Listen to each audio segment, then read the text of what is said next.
In the middle of a lake, Kevin suddenly resurfaces and swims out as it's revealed he isn't from this reality.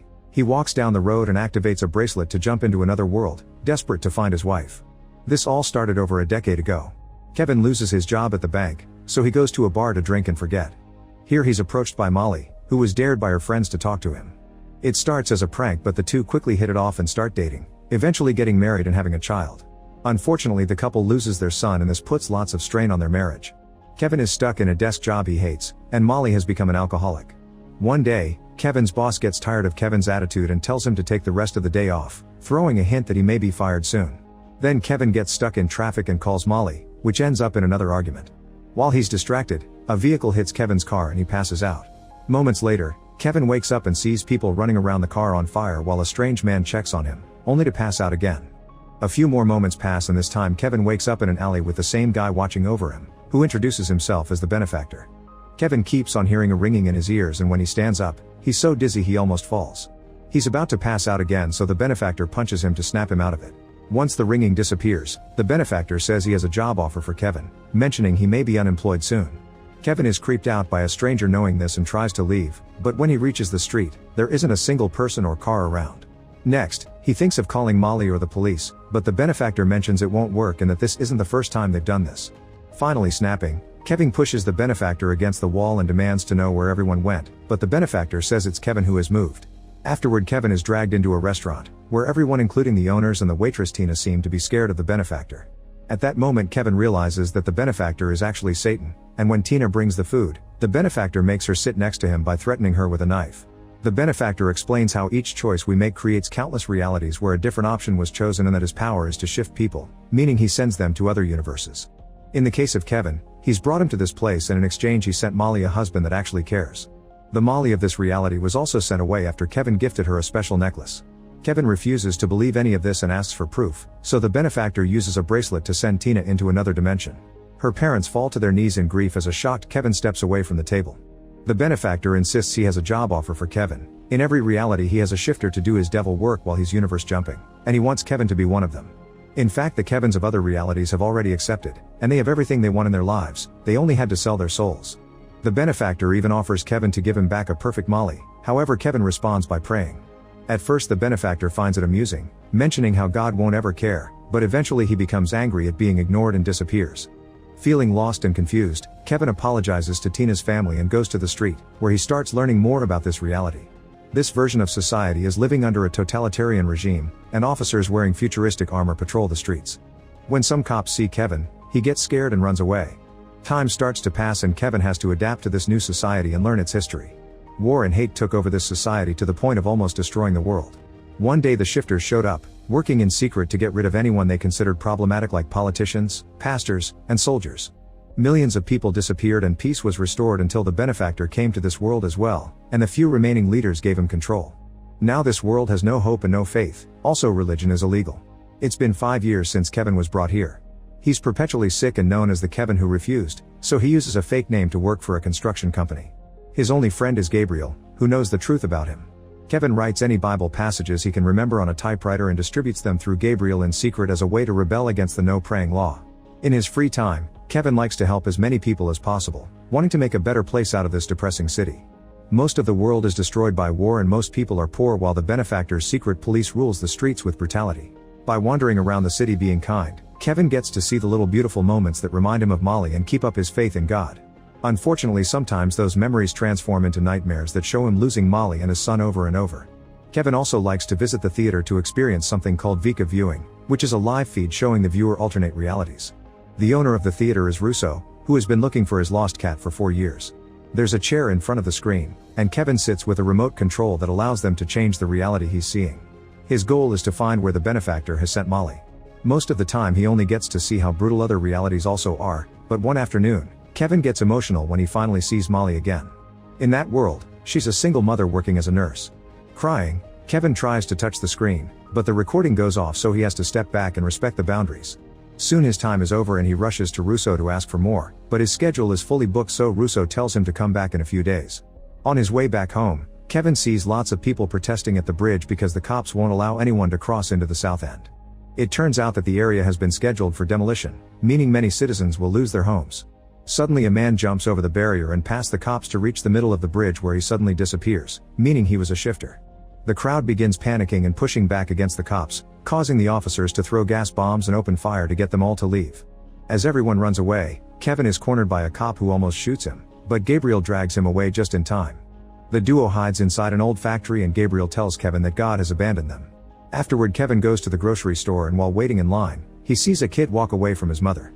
He immediately goes after him, but when he walks around the shelves the kid is gone, which triggers awful memories of the time he and Molly lost their son in the supermarket.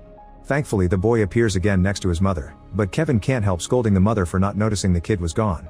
Everyone in the store looks at him as if he was crazy, so Kevin panics and runs away. As he runs through the streets, Kevin thinks again about the time he lost his son. He and Molly turned around for 2 seconds to say hello to some friends, and that was enough for their kid to disappear. They looked for him all over the building to no avail. Sometime later, the police informed the couple that they found the child's backpack but not him, so it was safe to assume he was dead. Afterward, Molly and Kevin fought all the time. Molly also drank a lot while Kevin escaped to a support group.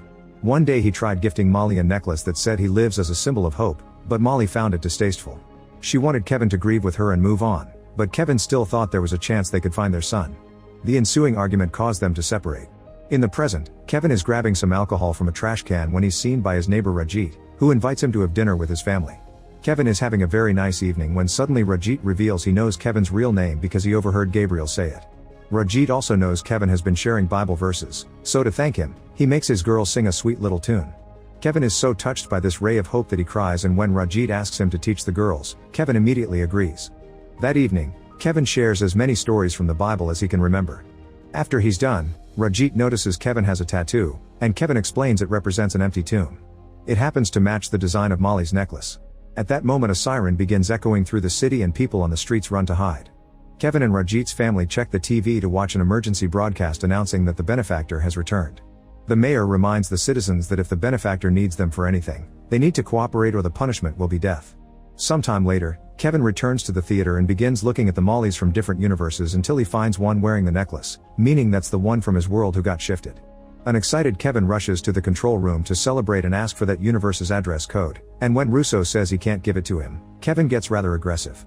Russo immediately scolds him and explains he lost the connection when Kevin got off the chair, so he doesn't have the code.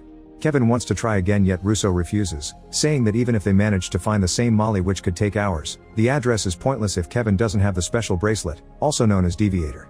A desperate Kevin runs out until he finds Gabriel, dragging him into an alley to talk. Kevin wants Gabriel to get him a gun so he can go after the benefactor, but Gabriel reminds him weapons are illegal and trying to kill the devil is crazy. When Kevin gives him an envelope with more Bible stories and says these will be the last ones, Gabriel gives in and offers Kevin his own gun. The next day, Kevin tries to approach the area where the benefactor is visiting a restaurant to recruit his next shifter. The police have put up barriers on the streets, yet crowds are forming everywhere to see the benefactor, to the point some people get into fights over the closer spots. While the cops are busy dealing with those fights, Kevin sneaks around and runs into the restaurant to catch the benefactor. However, to his shock, he enters his motel room instead. Confused, Kevin steps outside and sees the front of the restaurant again, where the benefactor is dining with another version of him, meaning the door is a teleporting trap. At that moment the police open fire on him and hurt Kevin's arm, so he rushes back in to hide. Whenever he peeks outside, he can see the cops waiting for him. Furious, Kevin drops the gun and starts destroying all the things in his room as he calls out God for testing him so much. When he falls to his knees to pray, the benefactor appears in the room and takes the gun before making Gabriel appear in the room too.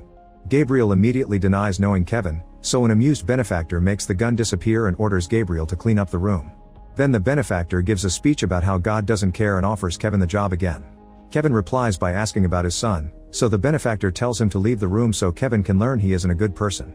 Kevin immediately rushes outside and finds the cops looking for him. Rajit tries to cover for him, only for the police to quickly shoot him down. Then the cops come after him, so Kevin runs back into the room and hides behind the bed. Gabriel doesn't move fast enough, and when the officers open fire from outside, Gabriel also gets killed. When his body falls, Kevin sees a deviator on his wrist, meaning he was a shifter all along. Kevin carefully sneaks around the bed and steals the deviator, pressing some random buttons to be teleported out of there. He appears in the middle of a desert and notices that the deviator isn't working very well, so he hits it until he jumps into another universe and lands in the middle of the lake. After swimming out, he activates the deviator again and appears inside a random room where he finds some supplies to take care of his wound. When he looks around, he discovers he's in an insane asylum and that the Tina of his world is there. The benefactor sent her to a reality where she doesn't exist, so she's seen as insane and kept with other crazy people. Kevin tries to follow her and finds another Gabriel, who begins chasing after him with open fire. Multiple Gabriels appear in the corridors thanks to his shifter abilities, but Kevin manages to lose them all by hiding in a room. Afterward, Kevin sneaks around and waits for Tina to be alone to approach her. At first she only speaks gibberish, but when she finally recognizes him, she freaks out and asks about her family, begging to be taken back. The guards immediately hold her down only to suddenly be shot by two Gabriels, who turn toward Kevin next. Fortunately, Kevin manages to activate the deviator and disappears. This time he appears in a reality with a Kevin who did accept the benefactor's job and is living with luxury and any woman he wants. Main Kevin tries sneaking around, but other Kevin finds him and points a gun at him, shooting at the ceiling to make him talk. As the women run away in fear, Main Kevin reveals his face and his deviator, so a furious other Kevin opens fire to try to take it from him. At that moment, Main Kevin manages to travel back to the depressing world and discovers the police has taken over the area. Luckily, Rajit is still alive, and before the ambulance takes him away, he gives his wife a drawing matching Kevin's tattoo plus the word hope. At that moment, a woman sees Kevin and alerts the cops, who immediately begin chasing him.